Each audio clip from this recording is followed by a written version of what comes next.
For this project, we're going to be creating a website checker. So it's going to take a list of websites and it's going to check what their current status is. So maybe it's offline, maybe it's online, maybe there's something wrong with the website, but we're going to be able to use a CSV file to loop through a lot of websites and check what they are up to. So for example, if we run this script, if we tap on play, you'll see that it's slowly going to give us back information based on the website, and it's going to tell us whether it's actually up and running. And we're also going to handle some situations such as dealing with websites that don't exist. So here it's going to say could not get information for this website because it actually just doesn't exist. And then we also have websites that also don't exist or URLs that don't exist. So we'll get a 404 error that says not found, nothing matches the given URI. Or we might also get a forbidden error. So we're getting a lot of information back based on which websites we are looping through. 200 OK means the website is up and running and that we got a successful request. So as you can see, these are just 10 websites we put through, but you're going to be able to insert hundreds if you want. Right now, this is a simple CSV file with 10 different websites. And I'm not going to write this websites.csv file out by hand for this lesson, but it will be available in the source code section or in the resource section of this Udemy course. Go to the project that is titled Website Checker, and you can copy it from there. And in PyCharm, if you want to create a CSV file, just hold Command or Control plus N to create a new file. Tap on that, type in websites.csv, or actually this will just be called test, and you'll be able to insert your CSV values. So we're not going to need that one because we already have one that's called websites. And again, this is available on my GitHub repository. So just tap on the resource section and go to the source code if you want to just copy and paste this one. Otherwise, we can go to main.py and get started with writing our script. So first of all, we need to import CSV to work with CSV functionality.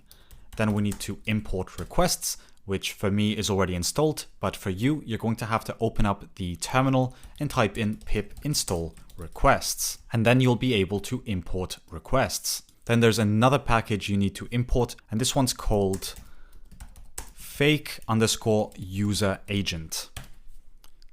And once you have that installed, you can close the terminal because we don't need that anymore, and we can import from fake user agent, import user agent. And I'll explain that in just a moment, but let's continue with the imports. And finally, from HTTP, we're going to import HTTP status so we can get some statuses back. Now, the first thing we want to do is get the websites from the CSV file. So here we'll type in def get websites, and we need a CSV path of type string, and that will return to us a list of strings that we can work with. And of course, that list of string is going to contain the websites. So the websites of type list of string is going to equal an empty list so that we can populate it with websites. Then below that, we can type in with open because we need to open this CSV file in read mode so we can grab values from it as file. And to use this CSV, we need to create a reader object. So the reader is going to equal csv.reader from this file. Then we can say for row in reader. And with that, we can finally loop through that reader and get the values back. But first we need to check if https:// is not in the row at the index of 1, then we're going to append that. So website.append f https:// and we need to add the row at the index of 1. The row at the index of 1 is going to be this row over here. So Apple is at the index of 1, Facebook's at the index of 1, and 1, 2, 3, 4, 5, and the indexing is at the index of 0. So that would be row at the index of 0. This is row at the index of 1. So we need to do that, of course, for each row in the reader. And we actually need the HTTPS to make the request. And as you can see, none of my websites actually have that. So we are checking whether it does have that, because if you download the websites from some sort of list on the internet. Some might have HTTPS, some might not. And whatever it is, we want to make sure that we can append this. Else, we're going to just append the websites as they are. Because if the website already has HTTPS, we do not want to append this to it. So here you can just append row at the index of 1. Now you might be thinking, okay, what if the website has HTTP? And you got me there. We're not handling that in this tutorial, but it would be a good idea as well to handle websites that have only HTTP. For example, we can check if HTTPS is not in row 1 or HTTP in row 1, then we'll do the following. So this is much more safe because of course, if a website has HTTP, we do not want to add HTTPS in front of HTTP because this would look absolutely ridiculous. So that's a much better check than what I showed you earlier. So maybe you want to do that, but we'll just keep it simple for now and leave it at that. At the end of this, we're going to return the websites.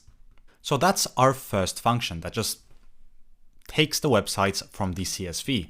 And it's a good idea to test it. So we're going to print get websites from the CSV file path, which is just going to be websites.csv. And if we run this, we should get our websites back as a list with HTTPS in front of each one of them. And we can also test what happens if we actually have HTTPS here. So we do that. If that already exists, it should not append it one more time to that website. So if we scroll to SoundCloud, it should look exactly the same as from earlier. But next we need to get a user agent. So def get user agent. And that's going to return to us a string. Now for user agent, we need to create a user agent object. So that's going to be UA is equal to user agent. And what we want to return is the user agent.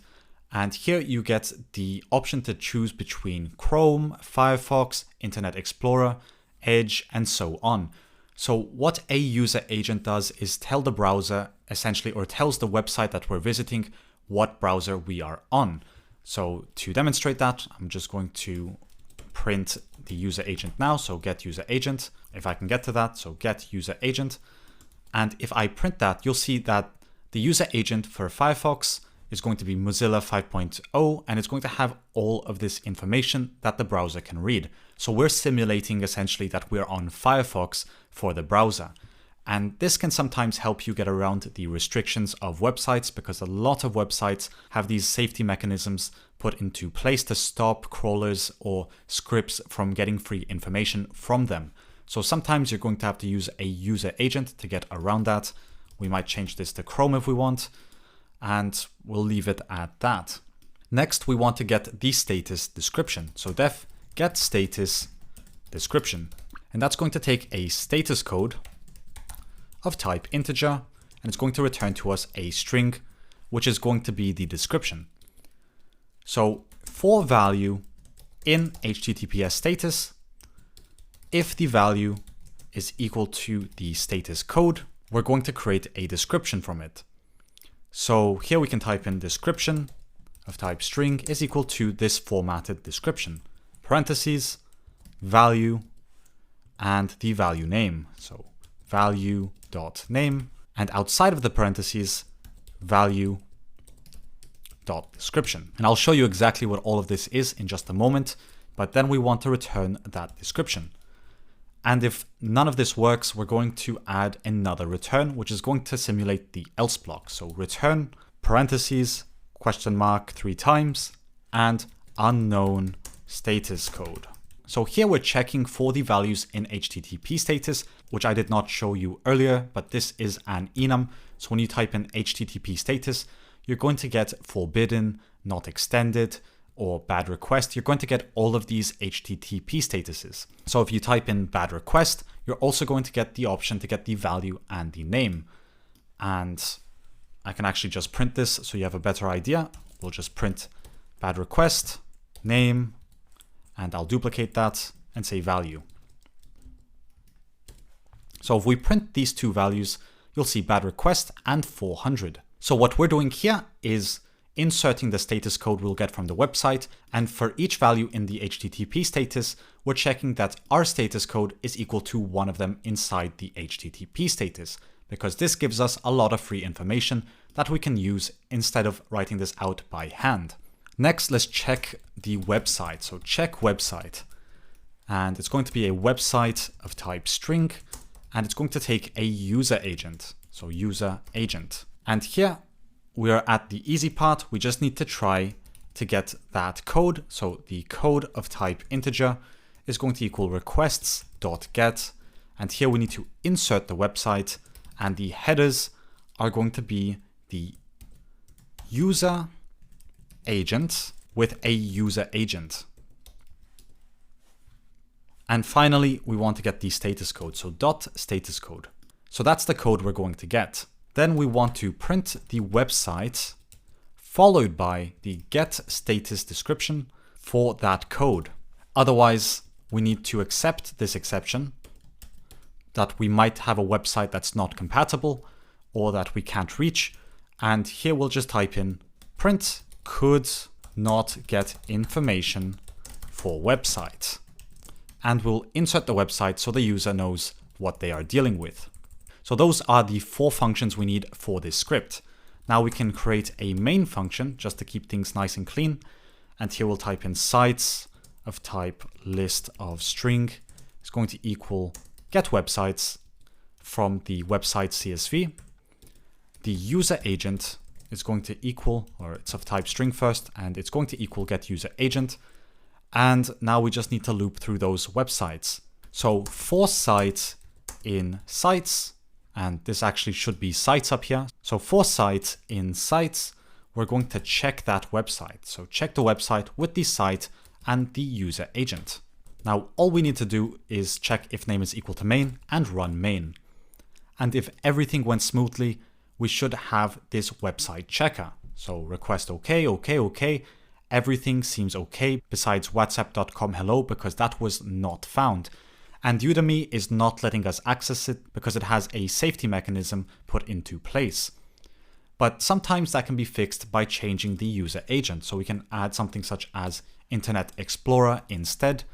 And this time we're going to go through everything once again, but it's still forbidden. So that didn't work either. We can try with Firefox. It's still forbidden. So none of those helped for Udemy, and LinkedIn had one that said too many requests. So better that we stick to Chrome. But still, for a majority of websites, we're able to check whether they are up and running or what their current status is. And you can modify this, of course, to be anything you want. You can also say, let's say abc.com or foxnews.com. And this can also be youtube.com. And I'm just going to remove the rest from the CSV file. And we will go back to main and tap on the green arrow. Now it's checking all 4 of them, and they are all online. And as you can see, it tells us 200, OK, request fulfilled, document follows. So we get a lot of good information for each website. If a website goes down, we're going to get a different message. If a website has a page that doesn't exist, we're going to get not found. So we'll get a lot of information back for each website.